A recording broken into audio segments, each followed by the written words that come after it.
Pre budget ചർച്ചയിൽ കേരളത്തിന്റെ ആവശ്യങ്ങൾ ഉന്നയിക്കുമെന്ന് ധനമന്ത്രി കെ.എൻ. ബാലഗോപാൽ. GST നടപ്പിലാക്കുമ്പോൾ സംസ്ഥാനത്തിന് വരുന്ന നഷ്ടം നികത്തണം എന്ന ആവശ്യം വീണ്ടും ഉന്നയിക്കും. സംസ്ഥാനങ്ങളെ കൂടുതൽ പരിഗണിക്കേണ്ട ആവശ്യമുണ്ടെന്നും കെ.എൻ. ബാലഗോപാൽ ഡൽഹിയിൽ പറഞ്ഞു. അതേസമയം മൂന്നാം മോദി സർക്കാരിന്റെ GST കൗൺസിൽ യോഗം ഡൽഹിയിൽ പുരോഗമിക്കുകയാണ്. ആധാർ, ബയോമെട്രിക് വഴി GST രജിസ്ട്രേഷൻ പുതിയ ചട്ടം പ്രഖ്യാപിക്കാൻ സാധ്യതയുണ്ട്. GST എന്ന് പറഞ്ഞാൽ ഒരു സാങ്കേതികമായ പ്രശ്നങ്ങളില്ലേ കൂടുതലത് വരിക.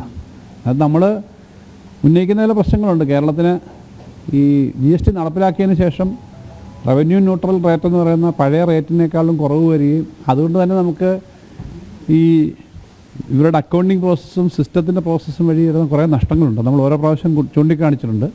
അത് നമ്മൾ ചൂണ്ടിക്കാണിക്കുന്നുണ്ട്, ഇപ്പോഴും ചൂണ്ടിക്കാണിക്കുന്നുണ്ട്. അത് സംബന്ധിച്ച് അത് സംസ്ഥാനങ്ങളുടെ താല്പര്യം കുറച്ചുകൂടി സംരക്ഷിക്കുന്ന സംസ്ഥാന കേന്ദ്ര ബന്ധം നന്നായി കൊണ്ടുപോകാൻ പറ്റുന്ന തരത്തിലേക്കുള്ള തീരുമാനങ്ങൾ വരും എന്ന് പ്രതീക്ഷിക്കുന്നു. യഥാർത്ഥത്തിലുള്ള കാര്യം